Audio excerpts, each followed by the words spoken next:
É, eu gostaria de começar agradecendo todo mundo pela presença.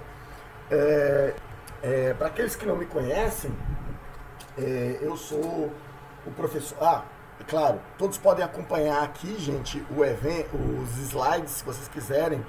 Você pode ou apontar o seu celular aí para o QR Code, ou você pode ir direto aqui no link, que é bit.ly barra integra underline cientometria, ok?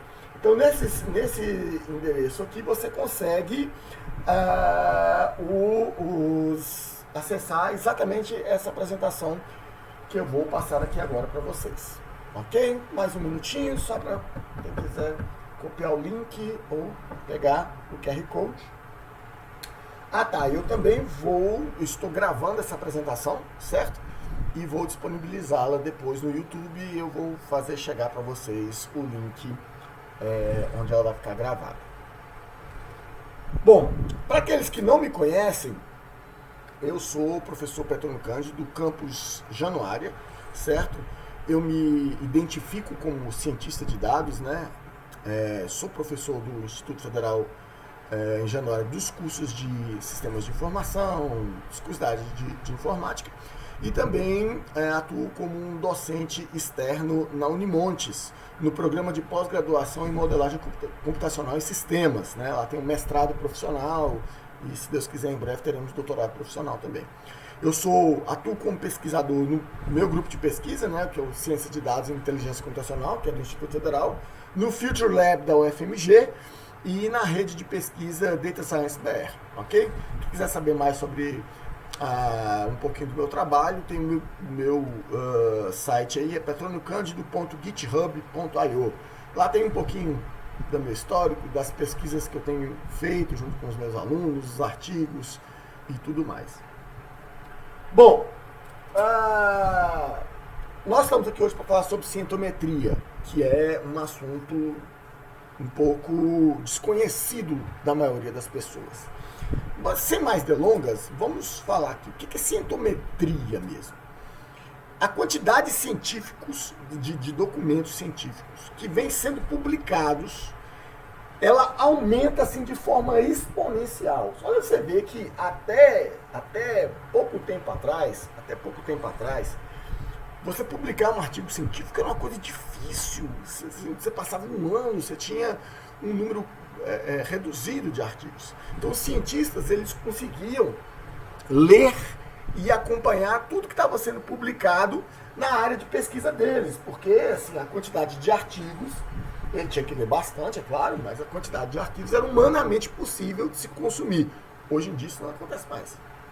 Hoje em dia a gente tem uma quantidade tão grande de artigos sendo publicados todo santo dia, que é humanamente você conseguir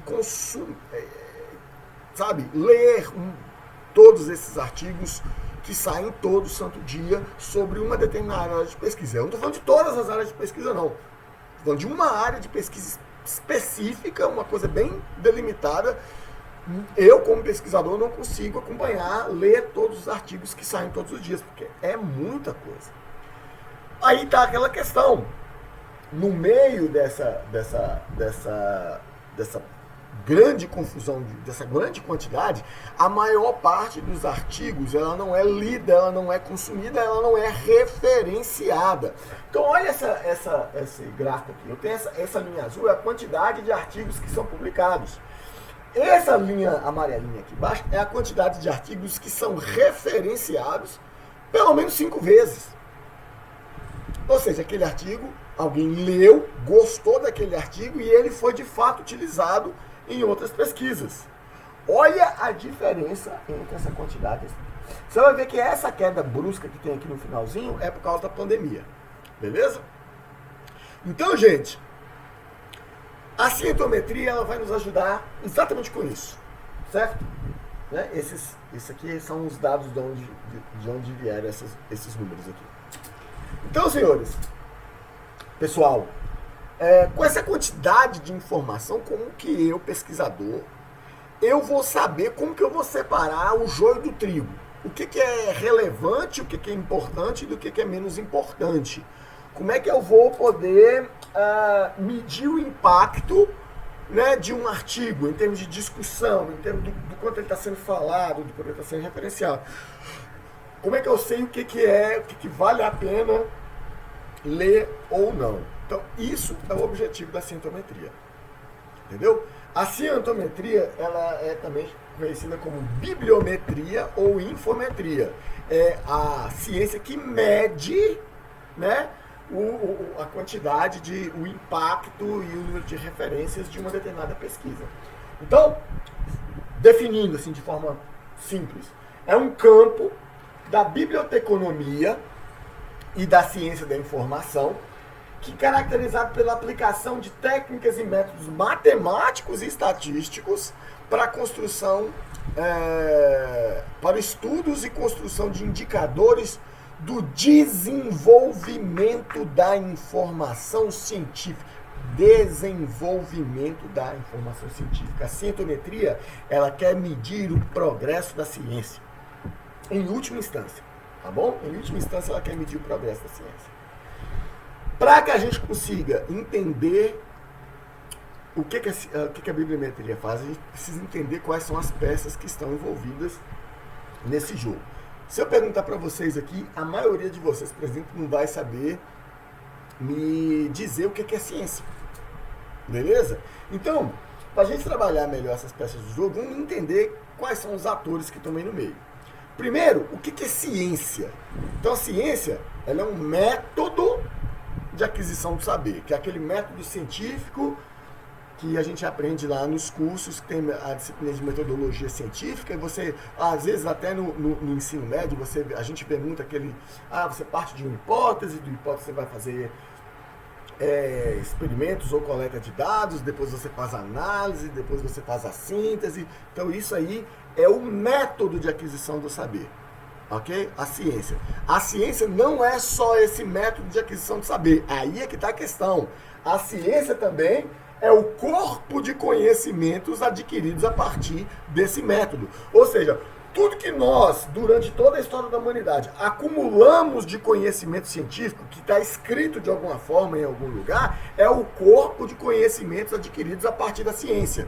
Então a ciência são duas coisas. A ciência, ela é um método de aquisição de conhecimentos e é o conjunto dos conhecimentos consolidados a partir desse método. A biblioteca de conhecimentos consolidados a partir desse método. Então, esse corpo de conhecimentos, ele é materializado, né, em livros, em artigos, em teses, em dissertações, esses livros acadêmicos que a gente trabalha. Tudo isso é a parte palpável, a parte física desse corpo de conhecimentos, né? Então, as instituições acadêmicas e científicas são as guardiãs e são as construtoras deste conhecimento. Então, a cientometria, a bibliometria quer fazer o quê? Mensurar esses dois últimos. As pessoas que guardam esse conhecimento, as instituições que guardam esse conhecimento e o conhecimento propriamente dito. Beleza? Então, gente, no passado, a gente tinha a grande biblioteca de Alexandria, né? Era um monumento histórico, né, de milhares de anos atrás, onde você tinha em Alexandria, no Egito, uma grande biblioteca que se gabava de centralizar todo o conhecimento que já havia sido produzido. Então você tinha aqueles salões imensos, e nesses salões arquivos para guardar os papiros e os livros, enfim, todo o conhecimento filosófico, matemático, científico que estava adquirido até então estava centralizado nesse lugar. Até que um belo dia, durante uma guerra, a biblioteca pegou fogo e todo aquele histórico de conhecimento, ele foi perdido, né? Hoje, a ciência não tem mais uma grande biblioteca de Alexandria, aquele lugar que armazena todo o conhecimento, é um lugar único que armazena todo o conhecimento da humanidade. Esse lugar não existe, certo? Então, hoje o que nós temos? Nós temos que o conhecimento científico, certo? Ele está distribuído, ele é mantido e organizado por instituições. Essas instituições podem ser universidades, podem ser editoras científicas, por aí vai. Essas instituições geralmente estão em contato com os pesquisadores, nós, e esses pesquisadores produzem as publicações, escrevem os artigos, ou as dissertações, ou as teses, ou os livros, e essas publicações são vinculadas, são publicadas, né, em veículos de publicação, que podem ser eventos, anais de eventos, que podem ser periódicos, né, jornais científicos, e que são mantidos por essas instituições científicas. Então não existe um lugar único que contenha o corpo de conhecimentos da ciência. Então essa biblioteca de conhecimentos ela é espalhada em vários lugares, né? Então, para ser mais exato, você tem inúmeros lugares onde o conhecimento científico está armazenado. Sejam bancos de teses e dissertações, toda universidade que tem programas de pós-graduação do estilo de mestrado e doutorado tem que ter um banco de teses e dissertações, né, que é acessível publicamente para toda a comunidade. Então, todas as universidades, os institutos, até os institutos federais, instituições científicas que têm esses programas de pós-graduação, eles têm que ter esses bancos de teses e dissertações públicos para todo mundo. Cada um vai cuidar do conhecimento que ele mesmo produziu. Então aqui nós temos o primeiro banco, né, que é mantido pelas universidades e seus programas de pós-graduação. Nós temos também muitos laboratórios de pesquisa, muitas editoras científicas, como por exemplo o próprio Instituto Federal tem uma editora científica. Essas editoras científicas, elas também abrem a oportunidade para que os cientistas e os pesquisadores possam enviar trabalhos para serem publicados em jornais, né, em periódicos científicos, ou fazer a publicação de livros. Então, as editoras são outra instituição que mantém uma base de todos os periódicos, de todas as revistas e dos artigos publicados que são ali. Só as editoras, que são empresas, não só empresas, né, mas são pessoas jurídicas, mas as sociedades científicas também. Mais que isso, as sociedades científicas e até a própria indústria também promovem de tempos em tempos eventos científicos, como por exemplo o IFINTEGRA, é um evento científico. Então eles promovem congressos, simpósios, conferências, seminários, e nesses eventos também são publicados artigos científicos, né, trabalhos científicos, que também são armazenados em anais e eventos. Então você tem vários locais diferentes, que têm bases científicas diferentes, e nós temos os indexadores, que são, hoje em dia, sites, né, que vão lá nesses locais onde o conhecimento científico está armazenado e falam assim, eu vou indexar, eu vou criar um índice de tudo que foi produzido aqui para que as pessoas não precisem ficar indo em vários lugares ao mesmo tempo, ele vai só naquele indexador e faz a busca por lá. Então nós temos, por exemplo, um indexador muito famoso, é o portal de periódicos da CAPES, ou o Google Acadêmico, por exemplo. Então, você vai procurar um artigo, você não vai lá na página da revista ou no site lá do banco de teses e dissertações de cada uma das universidades. Você vai nesse site indexador, né? Por exemplo, o Periódicos da CAPES, portal de periódicos, faz a busca por lá e ele te manda para onde os documentos científicos estão armazenados. Então, esta daqui é a nossa Biblioteca de Alexandria.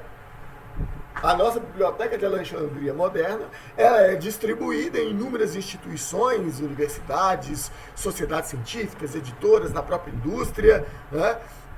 Cada um deles tem os seus bancos, hoje em dia bancos digitais, mas também considerando bancos físicos, né? No caso das bibliotecas, que armazenam esse conhecimento, e nós temos os indexadores que ligam todas estas pontas, ok? Então, gente, quais são as grandes editoras que nós temos hoje, as grandes editoras científicas? Talvez a editora científica mais famosa que nós temos na modernidade é a Nature. né? E aí seguida de perto pela Wiley, pela Springer, pela Elsevier e pela Taylor & Francis. Aí daí para baixo a gente tem editoras que são muito conhecidas, mas elas não têm o mesmo prestígio que a Nature, a Elsevier, a Springer, Taylor & Francis. Só para falar editoras, que são empresas privadas, ok? Não são instituições científicas. Então, quando eu falo aqui, por exemplo, da MDPI, da Hindawi, né, da PLOS ONE, da SAGE, todas essas empresas, elas estão passando por algum processo de investigação de publicação predatória. Daqui a pouquinho eu vou falar mais sobre isso. O que não quer dizer que essas outras editoras não tenham um ou outro periódico que esteja sob suspeita, mas essas outras, Hindawi, MDPI, a PLOS tem revistas muito boas, mas tem algumas, né? A Frontiers, IOP, todas elas têm periódicos que são considerados predadores. Então, olha só a quantidade de jornais científicos. Vamos pegar, por exemplo, na Springer. A Springer, que é uma editora muito famosa, ela tem 3.763 jornais científicos das mais diversas áreas que vocês puderem pensar. Olha a Taylor & Francis, 2.900. Elsevier, 2.600. Então, assim, são muitos e muitos e muitos jornais científicos que existem. Alguns generalistas, outros mais especializados. Mas existem muitas opções de publicação científica. Até a Frontiers, se você pegar a Frontiers aqui, que é uma revista, que é uma editora nova, a própria Frontiers tem 138 jornais. A MDPI, 376 jornais. Okay? Se você for olhar em instituições como universidades e sociedades científicas, por exemplo, você pega a Universidade de Oxford, a universidade ela tem 500 periódicos que são mantidos pela própria universidade. Cambridge tem 422. O I3E, que é de engenharia, que é uma sociedade científica, tem 294 jornais deles, entendeu? A USP, a universidade, tem 200 jornais da USP, entendeu? Universidade de Buenos Aires e por aí vai. Então, gente, por isso que a gente precisa de indexadores. O que os indexadores fazem? Os indexadores, eles vão pegar toda aquela quantidade de jornais independentes, cada um deles é um repositório de conhecimento, todas essas universidades, né, os bancos de teses e dissertações, e ele vai colocar tudo num lugar só, né? Vai indexar, vai ordenar, vai categorizar e facilitar a vida de nós, pesquisadores. Então a gente tem alguns indexadores muito famosos. Eu acho que a maioria de vocês já deve ter ouvido falar no portal de periódicos da CAPES, né? Da Qualis CAPES, que é utilizado para a gente fazer busca em jornais com as quais o Instituto Federal tem assinatura. Mas tem inúmeros outros, como por exemplo o Web of Science, Sciencey, Scopus, Scielo, DBLP é uma biblioteca específica para computação, e o Google Scholar, que talvez muito em breve vai ser a ferramenta de indexador mais utilizada, né? Lembrando que não é o Google normal, é o Google acadêmico, beleza? O Google acadêmico, ele busca só artigos científicos, patentes e livros, beleza? O Google, o mecanismo de busca normal, ele busca qualquer coisa. E aí, o que acontece lá que eu falei que existiam periódicos, jornais acadêmicos e editoras e eventos que são predatórios? Existe uma política na ciência que é o seguinte, ela chama Publish or Perish, publique ou morra. Ela faz com que nós, pesquisadores, ela faz pressão para que a gente esteja sempre publicando. E com essa pressão de que a gente tenha que publicar todo dia mais, a gente é avaliado pela quantidade de publicações e não pela qualidade, necessariamente. Então, as empresas, elas sabendo disso, que nós pesquisadores somos avaliados pela quantidade de publicações, elas criam periódicos científicos que não tem critério, que não tem rigor científico na hora de analisar os artigos que são enviados para lá. Elas estão interessadas em ganhar dinheiro, Entendeu? O cara tem que publicar, ela tem um artigo, então o que ela faz? Ela cobra do pesquisador para publicar lá. Só que aquilo não tem relevância nenhuma, não passou por um processo criterioso de análise, de avaliação do paper. Acaba que aquilo é publicado, mas não tem importância, não tem impacto nenhum. Então, só para vocês terem uma noção, recentemente, uma universidade chinesa, ela baniu, ela proibiu os pesquisadores ligados àquela universidade a publicarem em qualquer periódico que seja da MDPI, que seja da Frontiers ou que seja da Hindawi. Ela baniu as editoras. Cara, até eu tenho um artigo publicado na MDPI. Tem 2 artigos publicados na MDPI. Entendeu? Eu não paguei. Foram outras pessoas que pagaram. Mas naquela época não estava claro. Que pra você ver, isso são artigos de 5 anos atrás. Não estava claro se aquela editora ela era predatória ou não. Então a gente de boa fé publicou lá. Entendeu? Hoje a gente sabe que não valeria a pena ter publicado lá. Agora é tarde, está publicado. Então o que acontece? Existe uma caçada hoje em dia, esse é um artigo muito interessante lá da Unesp, para identificar quais desses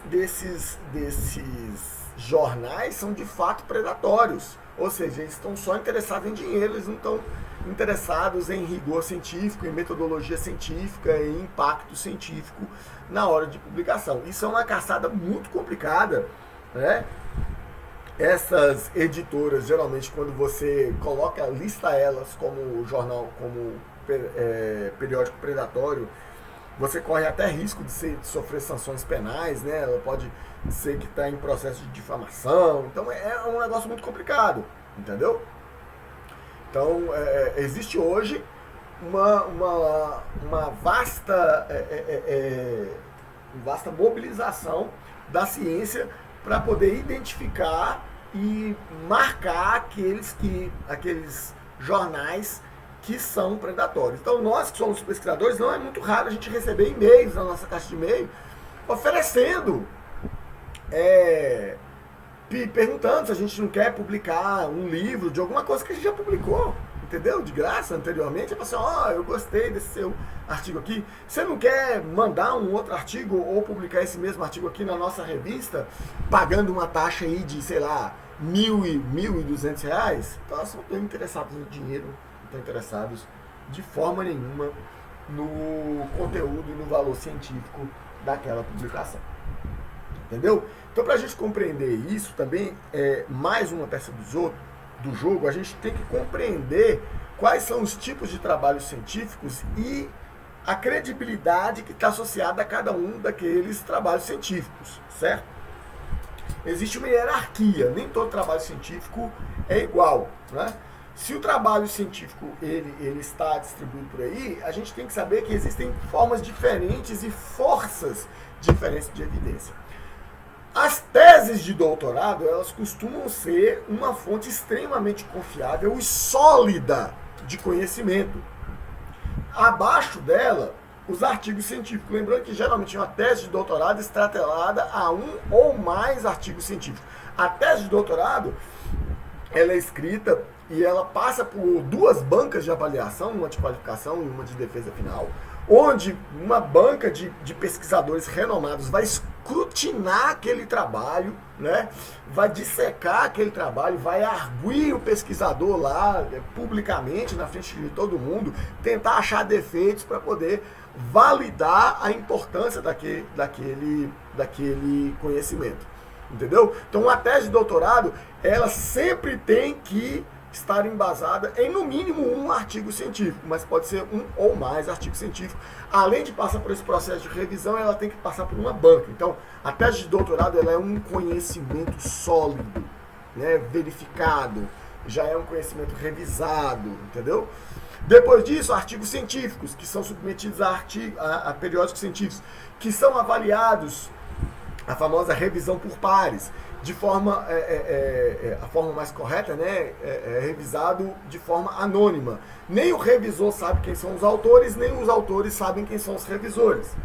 Então, Os outros cientistas, eles recebem esses trabalhos, eles avaliam, criticam esse trabalho, tentam reproduzir os empreendimentos para verificar se aquele conhecimento ali, ele tem validade científica. Então, o artigo científico, ele é uma peça de evidência científica sólida.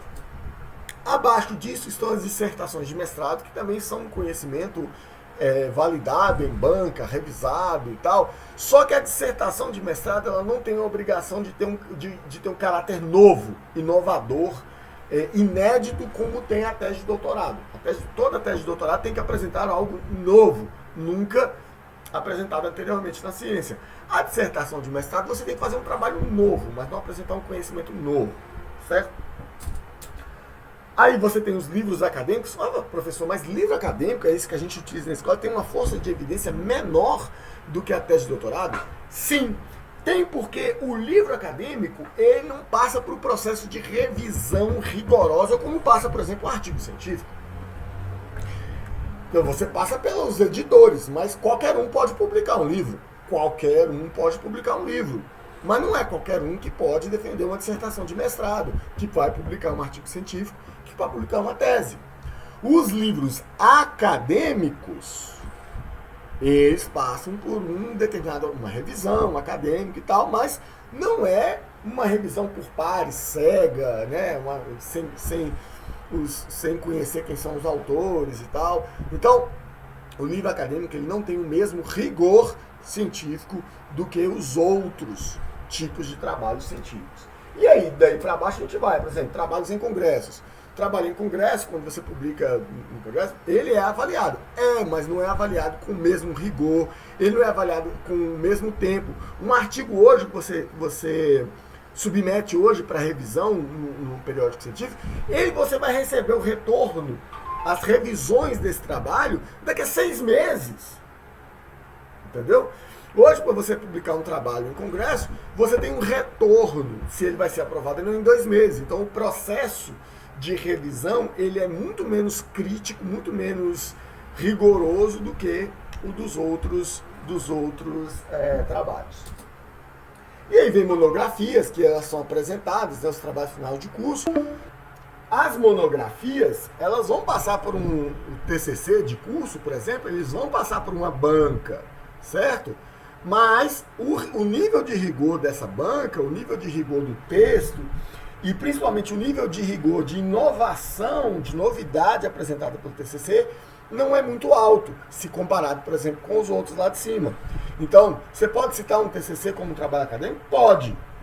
Mas se você encontrar um outro TCC dizendo, se você encontrar, por exemplo, uma tese de doutorado afirmando o contrário, a tese de doutorado, ela tem uma relevância, ela tem uma prioridade maior do que o TCC. A mesma coisa para artigo, dissertação e por aí vai. Que ele é um conhecimento científico mais sólido, ok? E aí vem relatórios, parecer técnico, tudo isso está abaixo, e até, por exemplo, outros tipos de textos. Então, gente, vocês perceberam que existe uma hierarquia aqui. Existe uma hierarquia Aí, eu não vou nem falar, site na internet, blog na internet, mensagem de WhatsApp, nada disso é conhecimento científico, tá bom? Mas e a página do Wikipédia é conhecimento científico? Não é. Entendeu? Conhecimento científico, ele tem o seu locus próximo. Então não é qualquer lugar na internet que você vai se achar lá e vai dizer que é conhecimento que pode ser referenciado como um conhecimento. Página na internet, qualquer um pode fazer uma página na internet e dizer qualquer coisa, tudo bem. Você pode falar qualquer coisa em qualquer lugar. É a sua liberdade livre de expressão. Dizer que aquilo é verdade ou não, isso aí já é uma questão científica. Isso aí você precisa, tem todo um rigor científico para essa questão, certo?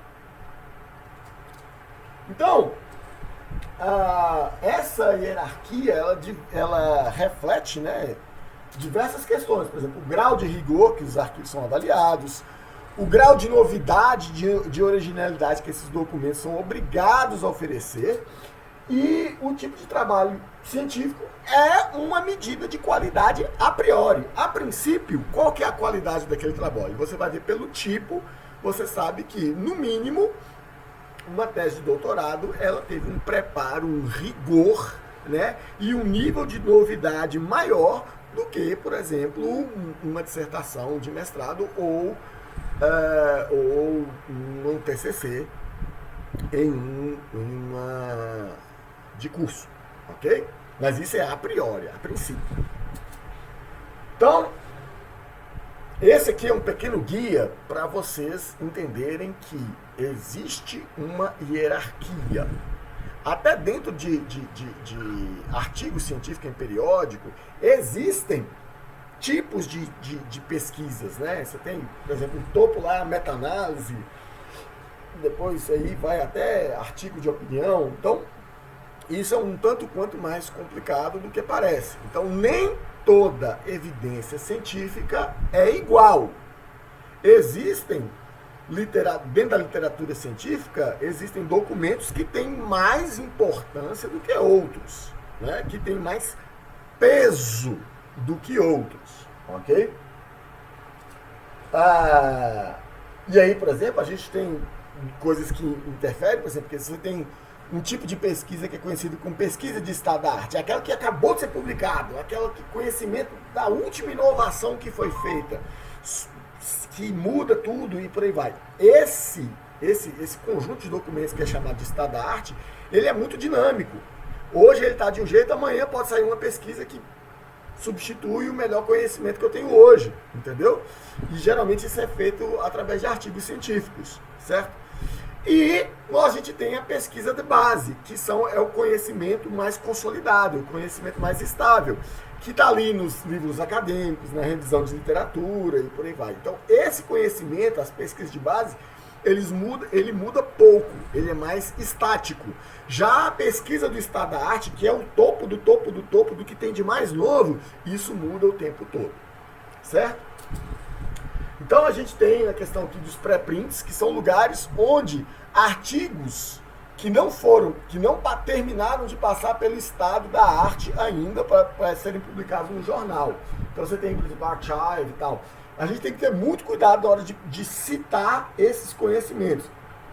Por quê? Porque ele não terminou de passar pelo processo de revisão. Isso aqui ele chama pré-print, exatamente o seguinte: o pesquisador, ele deixa o trabalho dele disponível antes de terminar o processo de revisão por pares, todo aquele processo. Só para que as pessoas já saibam que ele está pesquisando naquela área e quais são os primeiros achados dele. Pode ser que em algum momento aquele artigo que ele publicou ali seja rejeitado, não seja aceito para ser publicado em um periódico, ok? Então por isso que a gente tem que ter muito cuidado com esses sites que publicam pesquisas em estágio intermediário. Beleza? Então agora vamos falar sobre sintometria mesmo, que é o fator de impacto. O que é o fator de impacto? O fator de impacto, ele é uma métrica que avalia as publicações, não é só as publicações, é a publicação, editoras, pesquisador, e ele avalia isso pela quantidade de vezes que aquela pessoa, que aquela publicação foi citado.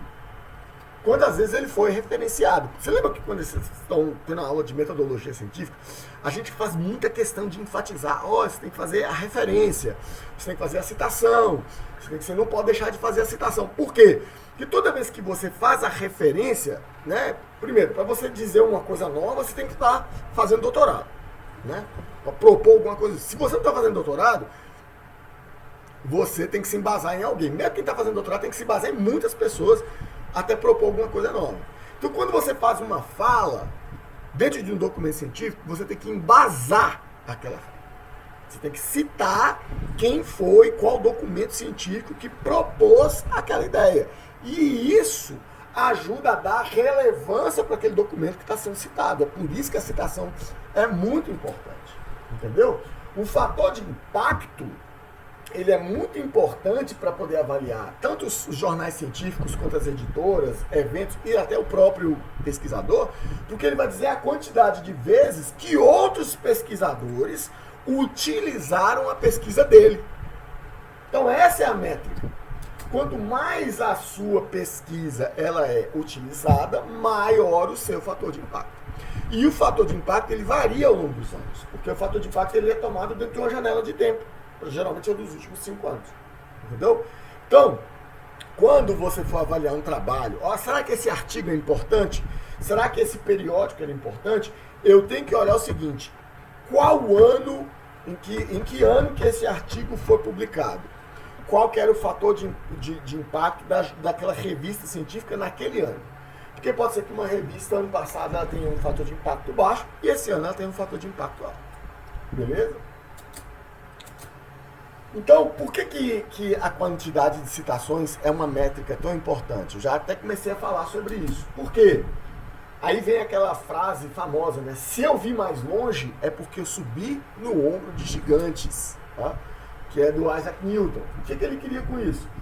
Todo trabalho científico é construído sobre outros trabalhos científicos que o precederam, que o fundamentaram. Ninguém faz um trabalho científico absolutamente do zero, do nada. Então, exatamente porque você está se fundamentando, porque você está utilizando do trabalho de terceiros, você tem que citá-los e falar assim, cara, o meu trabalho ele só foi possível graças a esse trabalho que me precedeu, que fundamenta o meu trabalho, entendeu? Toda obra, quando eu referencio ela, então se eu escrevi um livro e esse livro e eu faço referência em inúmeros artigos desse livro, aquele conjunto daqueles artigos é parte integrante do que eu disse no meu livro, entendeu? Então é tudo que embasa aquele conhecimento que eu acabei de criar. Não criei aquilo ali tudo do zero. Então, o fator de impacto, ele é uma métrica que ele quer dizer o reconhecimento da relevância de uma pesquisa por outros pesquisadores. Quanto maior o fator de impacto, ou seja, quanto maior e mais vezes um trabalho científico ele é referenciado, mais outros cientistas estão reconhecendo que o meu trabalho é importante. E nem que seja para criticar, se o seu trabalho foi citado, mas está sendo criticado, se ele está sendo criticado, é porque ele teve relevância para ser criticado naquele ponto. Entendeu? Porque um trabalho, quando ele é irrelevante de tudo, você não perde nem tempo criticando. Entenderam? É isso que eu falei. Citação não é endosso. Ou seja, muitas vezes o seu trabalho ele é citado para ser criticado, mas não quer dizer que a crítica ela faz parte da ciência. Nosso trabalho ele não vai estar sempre sendo só elogiado. Criticar é o ofício do cientista. O cientista ali é para criticar mesmo. Entendeu? Não é só para ficar elogiando os outros. Criticar faz parte. É parte do debate, do fazer científico, é você receber críticas. Porque sem a crítica você não melhora. Quando a gente critica, a gente utiliza. Olha, eu estou utilizando esse conhecimento aqui, esse cara propôs isso, isso é legal, mas ficou faltando isso. Isso é uma crítica. Ele está apontando o que está faltando no meu trabalho e fala assim, ó, e eu vou construir o meu trabalho de agora em cima do que está faltando nesse aqui. Ele me criticou, mas ele me utilizou como base para ir mais longe. Isso é a ciência é assim. Certo? Então a citação crítica, ela é tão importante quanto qualquer outra citação. Certo? Então, nós temos um mecanismo dentro da ciência que é o Journal Citation Reports, também conhecido como o JCR, né? Que ele é proposto pelo Instituto de Informação Científica, o ISI, né? Que é um instituto que foi criado desde a década de 60, exatamente, ele foi criado com esta intenção. Eu quero medir, né?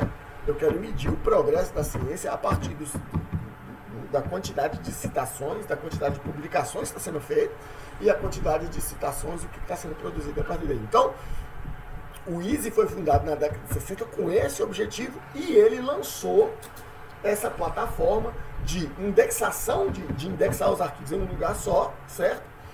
Ele foi o criador do Web of Knowledge, né, um dos grandes indexadores de artigos científicos. e criou esse mecanismo de medir o impacto de uma citação com o JCR. Né? Então ele soltava esse relatório de tempos em tempos, falando assim, olha, os jornais que têm o maior impacto são esses. Os artigos que tiveram o maior impacto são esses. Os pesquisadores que tinham o maior impacto são esses. A Easy, então, ela foi comprada por uma empresa, que é a Thomson Reuters, em 92, e se tornou Thomson Easy. Né? E em 2016, a Thomson vendeu esse segmento de indexação e de avaliação, né, científica para uma empresa de análise que é a Clarivate Analytics. E desde lá para cá, nós temos o JCR por essa empresa, o Clarivate Analytics, que é um site pago, certo? Você precisa fazer a assinatura desse site, o federal acho que tem assinatura, né, para você entrar e consultar essa base de métricas de citação. Okay? E ela continua até hoje a principal referência na área de ciências e de propriedade industrial. Okay? Então, a Clarivate Analytics hoje ela tem alguns serviços famosos, não é só esse do JCR, não. Ela tem o Web of Science, que é o site, que é o indexador, né, de periódicos científicos. Né? Ela tem o Publons, que é um site de perfil de pesquisadores, né? Que tem aí, para cada pesquisador você tem um perfil lá, e quais são seus artigos mais impactantes, qual que é o seu nível de impacto, dos jornais também. Você tem o EndNote, que é uma ferramenta de gerenciamento de referências. Você tem o Scholar One e por aí vai. São muitos produtos que a Clarivate Analytics tem. O que mais nos interessa, no entanto, é o JCR, que é o Journal Citation Reports. Okay? O que ele é? É o índice de fator de impacto. O índice de fator de impacto, do quanto que de uma pesquisa é impactante e importante. Quando a gente geralmente fala sobre fator de impacto, a gente está falando do JCR. Ok? Então, o índice de fator de impacto da Clarivate Analytics, que é o padrão mundial de avaliação de fatores de impacto de artigos periódicos e pesquisadores. Okay? Então o JCR ele é uma ferramenta online que, além de ser uma avaliação, ele é um indexador de periódicos científicos, né? E ele está nesse link aí, jcr.clarivate.com. Lembrando que você precisa ter login e senha e ele é uma ferramenta paga, então você tem que entrar com os dados do Instituto Federal para poder fazer essas análises. Ok? Como que nós acessamos? Que a gente não acessa diretamente pelo JCR. Você tem que entrar dentro do portal de periódicos da CAPES. Lá dentro você vai dentro de acervo. Dentro de acervo você tem lista de bases e dentro da lista de bases você tem o JCR. Ok? JCR. Então você entra pelo portal de periódicos e você tem que estar logado com o usuário e senha do Instituto Federal. Ok? Ou da sua instituição. Então como é que é o cálculo do fator de impacto? Né? O fator de impacto, o JCR, o Journal Impact Factor, né, que aí a métrica que mede qual que é a importância de um periódico científico. É o Journal Impact Factor, okay, que faz parte do JCR. Né? O IFE, ele compara a quantidade de citações recebidas com a quantidade de trabalhos publicados. Olha só, então isso aí você pega numa janela de tempo. Nos últimos 2 anos, quantos artigos foram publicados por essa revista e quantas citações ela recebeu da comunidade científica? Obviamente, você vai pegar. Se você tiver mais trabalhos publicados do que citações, o seu fator de impacto é baixo. Você publica muito, mas a sua importância é pequena. Mas quando você recebe muito mais citações do que você publica, né, que você publica de artigos, significa que você está publicando artigos de boa qualidade e que tem recebido muita atenção da comunidade científica. Então, o fator de impacto para um ano é a quantidade de citações que ele recebeu nos últimos 2 anos, dividido pela quantidade de artigos que ele publicou nos últimos 2 anos. Certo? Isso é interessante, porque o que é um fator de impacto alto ou baixo? Aí tem um enorme depende. Entendeu? Depende. O limite inferior é universal, zero. Se você publicou vários artigos durante os últimos 2 anos e não recebeu nenhuma citação, então não vale de nada. Certo? Então não existe uma regra universal do que é um artigo de alto fator de impacto ou de baixo fator de impacto. Por quê? Porque isso depende da área. Áreas diferentes têm níveis diferentes de fator de impacto alto ou baixo. Ok?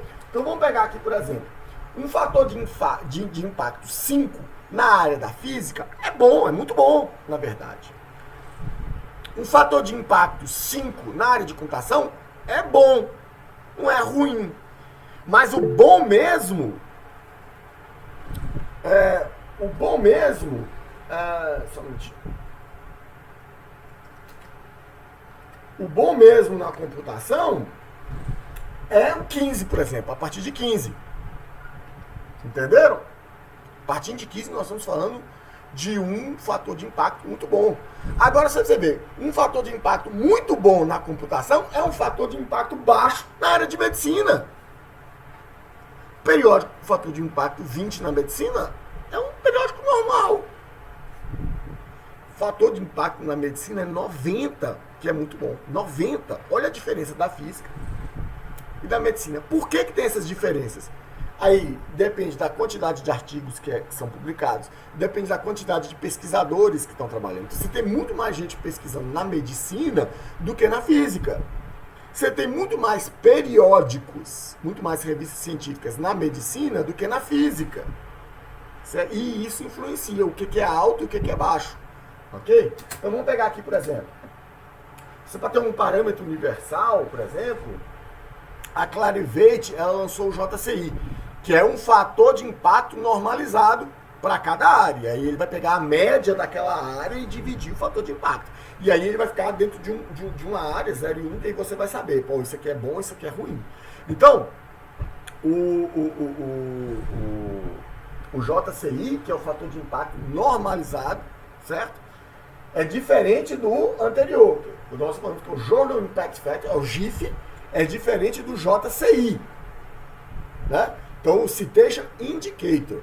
Então, o que nós vamos fazer aqui com o JCI? O JCI, ele pega para cada área, né, dividida em, acho que 16 áreas principais, ele vai ver o que é muito e o que é pouco para cada área e vai normalizar. E aí, o JCI de todas as áreas, ele é igual. Ele vai ser 1 se é o topo e 0 se for muito ruim, certo?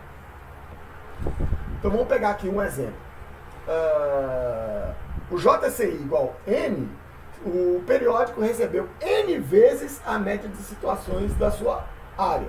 Então, como é que você vai escolher o que é um jornal bom? É um que tiver o JCI maior ou igual a 1. Ele, pelo menos, ele recebe a média de citações que o jornal da minha área tem.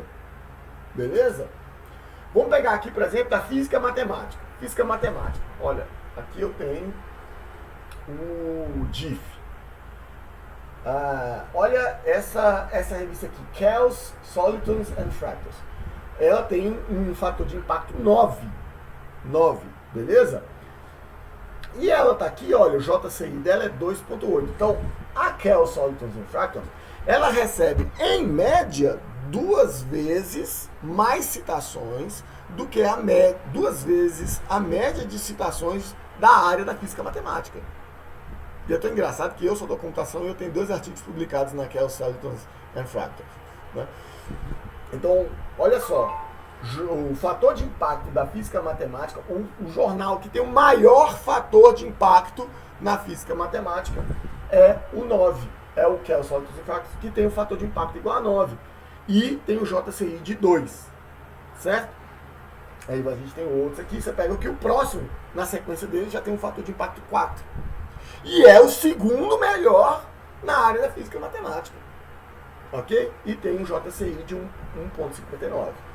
Vamos passar aqui, por exemplo, para a agronomia. Olha aqui a agronomia. O jornal que tem Advances in Agronomy é o jornal que tem o maior fator de impacto da agronomia. É o 9.26 fator de impacto do jornal. e ele tem, em média, ele recebe a média dos jornais na área. Que você vai perceber, olha, o segundo, a diferença é pequena, de 9 caiu para 7, de 7 para 6. Então, eles têm mais ou menos o mesmo fator de impacto para essa área, estão mais ou menos na média, né? Esse aqui tem o JCI um pouco maior, mas tem o fator de impacto menor, certo? Sabendo que tem uns aqui que tem muitas citações e tem um fator de impacto menor. Esse aqui tem muitas citações, mas essa revista aqui também publicou muitos artigos. Essa daqui tem um número de citações menor, mas publicou bem menos artigos que a de lá. Ela foi mais rigorosa no processo de seleção. Vamos dar uma olhada na engenharia agrícola. Olha a diferença. Beleza? 50 mil citações. E o fator de impacto é 6. Maior fator de impacto aqui, 6. E o JCI de 1,6. Vamos dar uma olhada aqui na computação. Olha o fator de impacto, 25. 25. Ah, então são melhores do que a da engenharia agrícola? Não, é porque tem mais revistas trabalhando sobre isso, publicando mais artigos, tem mais pesquisadores publicando nessa área. Por isso que tem essa quantidade de citações. E isso faz com que o fator de impacto suba. Certo? Não quer dizer que elas são melhores ou piores do que as das outras áreas, de forma alguma. Mas é porque tem mais gente trabalhando nisso que gera mais citações. Certo?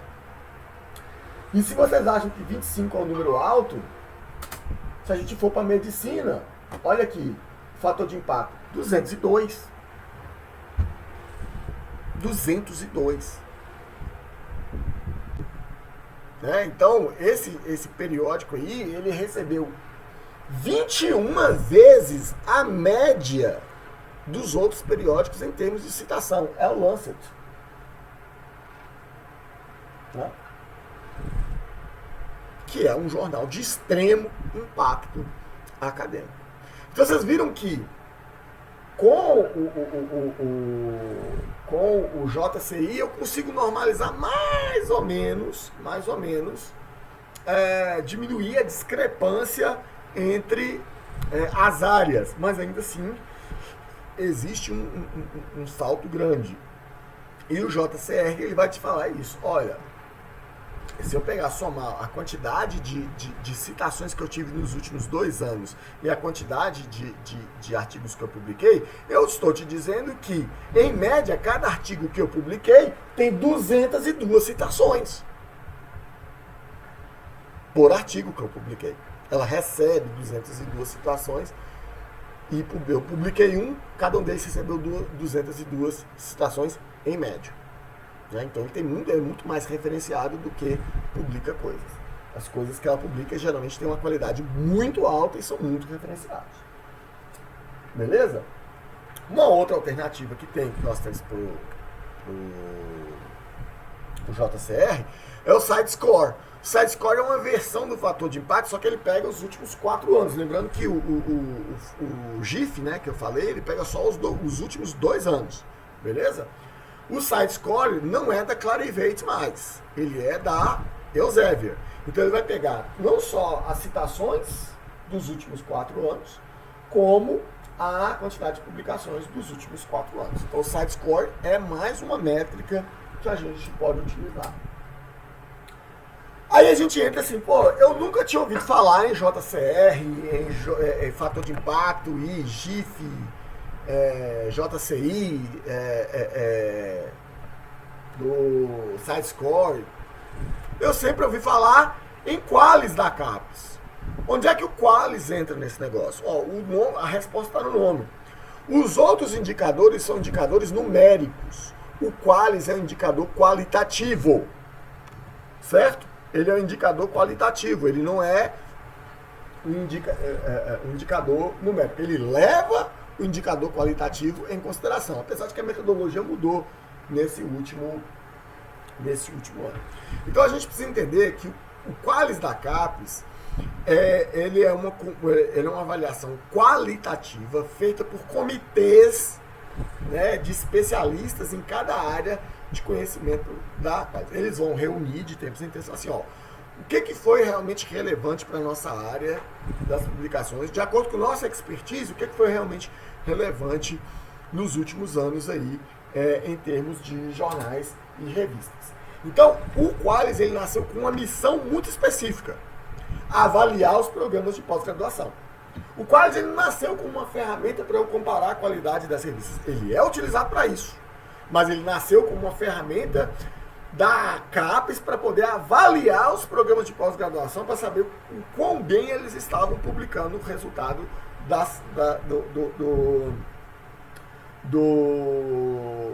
sua produção científica, certo?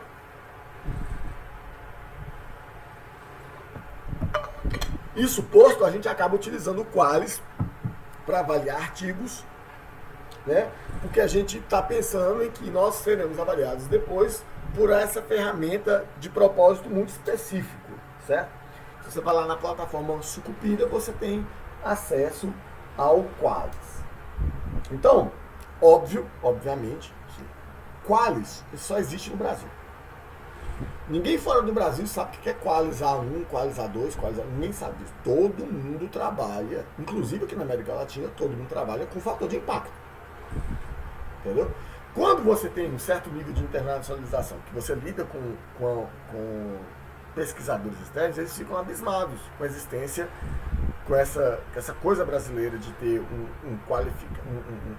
índice de qualidade qualitativo, né, que não é objetivo assim, no sentido numérico. Tem todo um documento que especifica quais são os critérios adotados, etc. e tal, mas que inclusive tem critérios numéricos também, mas eles não são únicos, eles são ponderados e no final a subjetividade daquele comitê de avaliação ele pesa. E isso ficou muito evidente na última avaliação do Qualis, ok? Então, um mesmo periódico ele pode ter Qualis para áreas muito diferentes, né? Então, o mesmo periódico ele pode ter um Qualis para a área de computação e ele pode ter um Qualis diferente para a área de matemática. Por quê? Porque são avaliados por comitês de assessoramento diferentes. O fator de impacto é igual. O fator de impacto vai ser sempre igual, vai ser sempre um só, certo? Então, para cada comitê de assessoramento, você vai ter lá, ó, tem a busca lá do Qualis, lá vai ter o conjunto dos periódicos para cada área e depois você pode acessar os documentos e ver o que os comitês levaram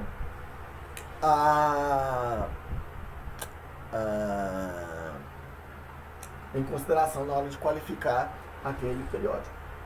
Então, gente, quando você for ser avaliado, isso me aconteceu recentemente, né, você não vai escolher a sua área de engenharia. Eu sou o cara da computação, mas a minha pesquisa, os periódicos onde eu publiquei, eles são mais fortes, por exemplo, na área interdisciplinar. Então, quando eu for ser avaliado por algum barema, eu não vou escolher a minha área de origem. Eu vou escolher a área em que a qualificação dos meus periódicos, dos periódicos onde eu publiquei, é maior, certo? Então, como é que a gente divide os estratos da Qualis? A gente tem o extrato A, que é o extrato de alto impacto. Geralmente são periódicos internacionais ou os periódicos de elite brasileiros. E aí você tem 4 estratos, A1, A2, A3, A4, beleza? Quando a gente falar de um periódico A1, geralmente é os que tem o maior fator de impacto, o fator de impacto do topo lá, geralmente estão nesse extrato aqui. E aí a gente tem o de médio impacto, que é o extrato B. Aí vem B1, B2, B3, B4.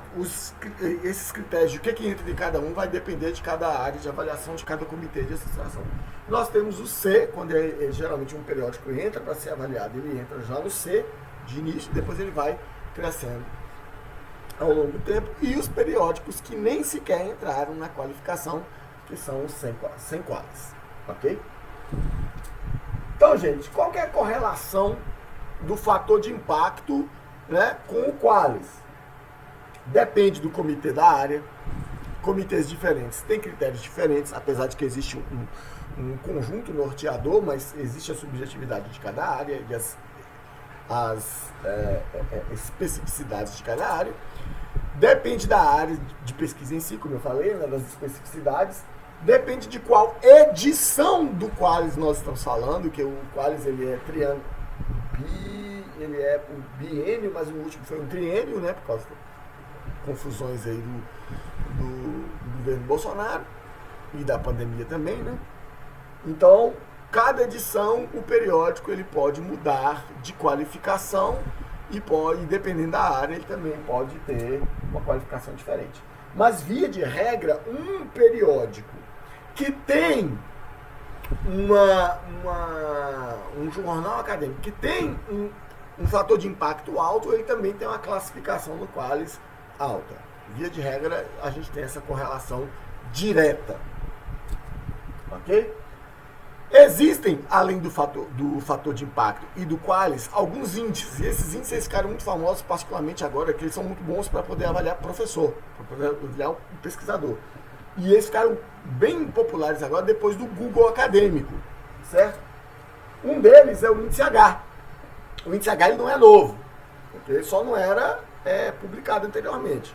Então, o que o índice H ele diz? Ele é um índice bem simples, que ele mede qual que é o nível de citações que foi recebida dentro de uma janela de tempo. Então, vamos pegar, por exemplo, o índice H, ele é igual a X, se houverem pelo menos X publicações com X citações. Eu sou, atualmente, H14.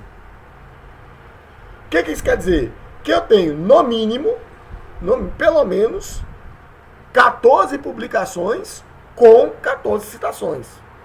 Então, se eu pegar no meu histórico de publicações, a 14ª publicação lá na lista, ela tem 14 publicações. Beleza? O dia que ela receber, e não quer dizer que as outras publicações acima tem um branco. A minha primeira publicação tem quase 500 citações. Não interessa. Não interessa. Então, para ele ser índice H alguma coisa, ele tem que pegar todas as publicações do pesquisador, ordenar decrescentemente da mais publicada para menos publicada, e quando eu achar um X lá, vou pegar da mais publicada mesmo, quando eu vou percorrendo essa lista, da maior para menor, que eu achar uma posição em que a posição é igual, que a posição seja menor, que o H é igual à posição anterior, é mais fácil mostrar isso aqui do que mostrar. Então, por exemplo, vamos supor que eu tenho aqui, ó, eu tenho a primeira publicação, tem 1000 citações, a segunda tem 500, a terceira tem 30, depois 30, depois 15. Então, vamos pegar pela posição aqui, ó. 1, 2, 3, 4, 5, 6, 7, 8, 9, 10. Eu estou na posição 10, certo? Aí eu fui aqui na posição 11. A minha posição 11, ela é maior do que o número de citações. Então, o meu índice é o 10. Eu tenho 10 publicações com pelo menos 10 citações. Vou fazer a mesma coisa aqui, ó, 5. Então, eu tenho a primeira publicação que tem um monte de citações, ó, 1000. Depois 500, depois 30. Então, eu vou pegar aqui, ó, 1, 2, 3, 4, 5, 6. A sexta publicação, a ordem é maior que o número de publicações. Então, o meu índice H é esse aqui, ó, 15. Desculpa, o meu índice H é o 5, né? É pela ordem. Então, eu tenho pelo menos 5 publicações que tem pelo menos 5 citações. Pode ser muito mais do que isso. Mas eu não vou ter 6 publicações que tem pelo menos 6 citações. Não tem, porque a minha sexta publicação só tem 1. Então, isso é assim que funciona o índice H. Então, ele é um índice exponencial, né? Assim como eu tenho o I10. O I10 ele é mais linear do que o índice H. Ele pega assim, quantas publicações que você tem que ter pelo menos 10 citações. E aí você pode utilizar o I20, o I50, o I100, por aí vai. Então aqui é mais fácil. Por exemplo, eu tenho aqui, ó, quantas citações que eu tenho aqui que tem pelo menos 10 citações? Uma. Ela tem 1000, mas a segunda posição aqui já tem menos de 10. Então o índice I10 dela é igual a 1. Quantas publicações eu tenho aqui que tem pelo menos 10 citações. 1, 2, 3, 4. A quinta aqui já tem menos do que 10. Então aí já fica mais fácil de entender como é que funciona a distribuição das publicações deste pesquisador. Então olha, por exemplo, esse cara aqui. Esse aqui é a página do Google Acadêmico de um pesquisador muito forte na minha área, que é o Yann LeCun. Né? O Yann LeCun é um dos maiores pesquisadores lá da inteligência computacional, patati patatá, aí vai. Olha a quantidade de citações que esse cara tem. 329.519 citações. Será que o trabalho dele é importante? O cara foi referenciado 330 mil vezes. Olha o índice H dele. Ele tem 145. Significa que esse cara tem pelo menos 145 publicações, com pelo menos 145 citações cada. Sendo que a primeira citação dele está aqui, ó. A primeira citação dele, o artigo mais citado dele é esse aqui, ó, Deep Learning, que tem 72 mil citações. Então você vai percorrer essa lista aqui, o segundo tem 60 mil citações. Você vai percorrer essa lista aqui. Lá na 145ª posição vai ter um artigo que tem só 145 citações. Ou, no mínimo, 145 citações. Só. Beleza? E aí, se a gente considerar o número de artigos que esse cara tem, que tem pelo menos 10 citações, nós falamos de 365 artigos publicados com pelo menos 10 citações. Cara, ter 10 citações é muito difícil um artigo. Vocês lembram lá no início, aquele primeiro gráfico que eu mostrei? Tem muito mais publicações do que citações. Então, a diferença entre um artigo que tem 5 citações de todos os artigos é muito grande. A maior parte dos artigos que são publicados no dia a dia não tem citação nenhuma. Ok? Então, você ter um artigo com 10 citações é um artigo bem citado. Vamos pegar um outro cara aqui, eu gosto muito desse cara, André Luiz Sena Guimarães, que eu tenho a sorte de ser meu amigo. Por que eu estou falando que eu tenho essa sorte? Olha esse próximo slide aqui. Professor da Unimontes entra na lista dos cientistas mais influentes do mundo. Poxa, que orgulho, hein, André? Que orgulho, cara. Orgulho de você, bicho. Cara, gente boníssima. Tá aqui em Montes Claros, ó, na nossa instituição parceira, que é a Unimontes. E ele é um dos cientistas mais influentes do mundo. Aquele cara que eu acabei de mostrar para vocês, o Yann LeCun, ele é top 10 cientistas mais influentes do mundo. O André, ele está entre os 1.200 cientistas mais influentes do mundo. E olha só esse cara, ele tem 58.625 citações. Distribuídas aí, olha, ele é H-Index 57, ele tem pelo menos 57 artigos com 57 citações, certo? E ele tem pelo menos 174 artigos com, no mínimo, 10 citações. Sem contar os outros que tem abaixo de 10 citações. Tá?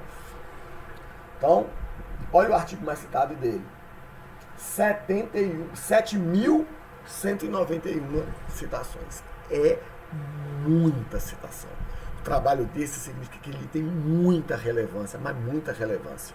Muita relevância mesmo. Ok? Então aí você tem inúmeros outros índices, como por exemplo o índice H5, que ele é criado, ele é ditado pelo Google Scholar, né, o Google Acadêmico, né, que ele avalia o índice H, ou seja, qual a quantidade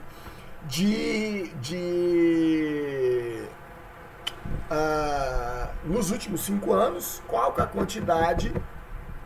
foi o índice H daquela revista, só contando os últimos 5 anos, né? Ele está disponível aqui nesse link, depois vocês entram e dão uma olhada. Então, olha lá, a revista que tem o maior índice H nos últimos 5 anos, ou seja, que recebeu a maior quantidade de referências, né?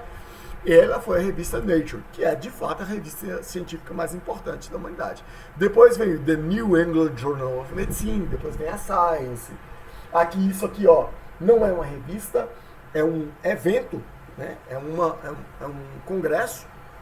Aí a gente tem o Lancet, que a gente falou agora há pouco, e por aí vai. Cell também é da área de medicina, né? E aí tem as revistas mais importantes, não olhando pela ótica do fator de impacto, mas olhando pela ótica do índice H, quantidade mínima de publicações com aquela quantidade de citações. Beleza?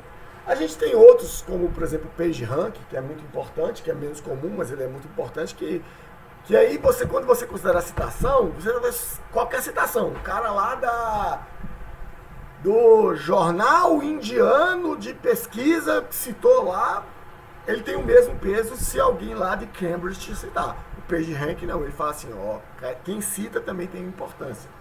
Ele pondera a importância também de quem está citando. Exatamente porque nem todos os trabalhos científicos eles têm a mesma importância. Na minha opinião, é mais justo o índice de PageRank do que todos os outros que eu falei aqui, só que ele é um pouco menos comum, ok? Eu vou pular essa parte aqui, gente. Nós já estouramos nosso horário, né? Além desses fatores de impacto, gente, a gente tem outros indicadores de produtividade, basicamente utilizados para poder avaliar o trabalho do pesquisador. Então é muito comum, quando a gente vai fazer, por exemplo, participar de um processo lá de produtividade em pesquisa, bolsa de produtividade em pesquisa, eles avaliam muito qual que é a sua atuação na formação de recursos humanos, né?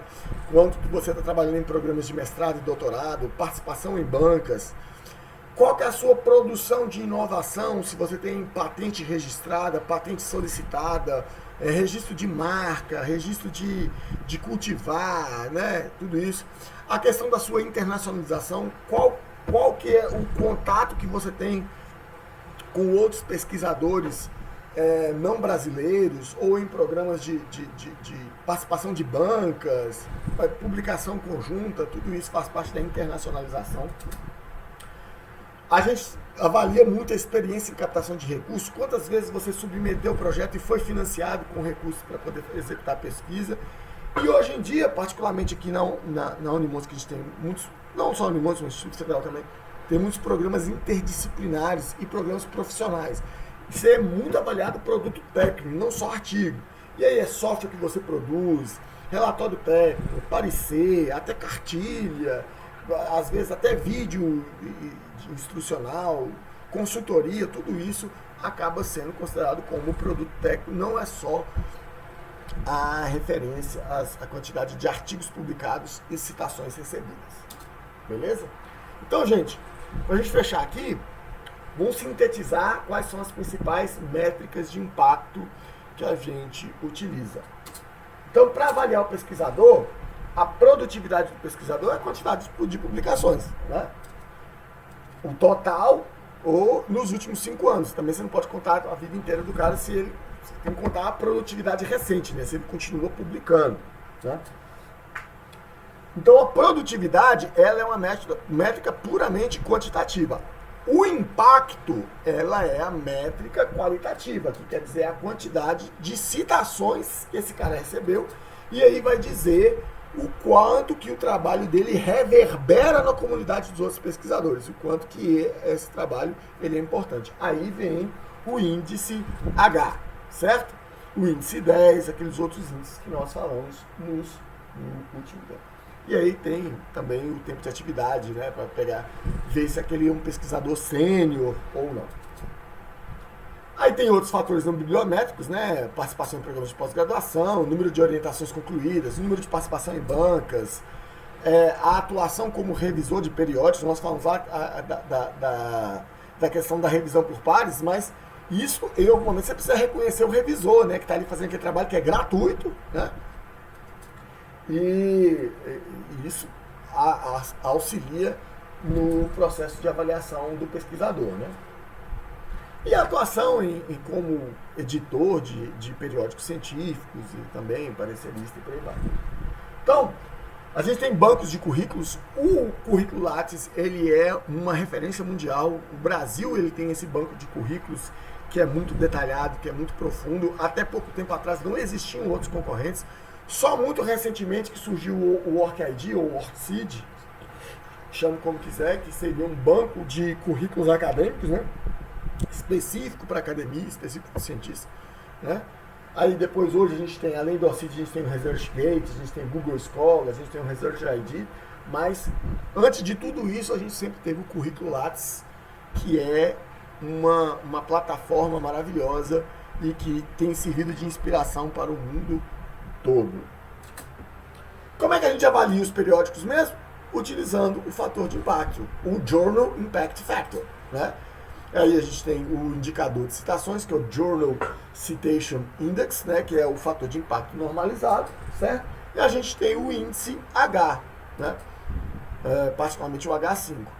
A gente tem também a taxa de aceitação, ou seja, da quantidade de artigos que foi enviados para aquele jornal, quantos por cento deles são aceitos, né? Então ele mede a quantidade de qual que é o rigor. Então, muitas revistas falam assim, a gente tem uma taxa de rejeição de 75%. Significa que só 25% dos artigos que são enviados são aceitos para publicação. Significa o quê? Que aquele jornal, que aquele periódico tem um processo de revisão muito rigoroso. Beleza? Outros fatores é a antiguidade, né? O número de edições. A antiguidade é posto na ciência. A editora, o renome da instituição que está por trás, né? Se ele tem versão impressa ou só digital, ou se ele tem ambas, se ele é uma revista de acesso aberto ou se ele está por trás ou se você tem que fazer assinatura paga daquele periódico, certo? Em eventos, a gente tem basicamente os mesmos critérios para qualificar uma editora. Então, quando você for escolher um evento para participar, você tem que olhar isso. Qual que é o fator de impacto daquele evento? Qual que é o índice H? Qual que é a taxa de rejeição daquele evento? Quais são os fatores não bibliométricos? Qual que é a antiguidade? Quantas edições já teve esse evento? Quem que é a instituição por trás que está naquele evento? E, por fim, qual que é a abrangência? Então, o evento internacional, ele não tem o mesmo peso, ele não pode ter o mesmo peso de um evento local. O evento internacional ele é muito mais pesado, ele é muito mais rigoroso, tem muito mais infraestrutura do que um evento local. Ok? Aí tem uma curiosidade muito interessante, que essa questão dos eventos ela é tão interessante que na ciência da computação tem qualis para evento científico. A publicação em evento científico ela é pareada com a publicação de periódico, de revista científica. Por quê? Porque a gente tem eventos científicos que têm um nível de qualidade de rigor muito alto, muito alto. Por fim, gente, uma publicação específica. Por mim, você vai ver qual que é o tipo da publicação. Como é que eu vou escolher um artigo para poder referenciar? Primeiro você vai ver o tipo da publicação, né? Não é só artigo, né? O que eu vou referenciar? Você vai escolher o material para ser referenciado. Você vai escolher o tipo da publicação. Você sabe que vai de tese de doutorado para baixo, né? Então, quanto mais alto tiver na qualificação, mais forte a evidência científica que está ali. A quantidade de citações que aquele material recebeu.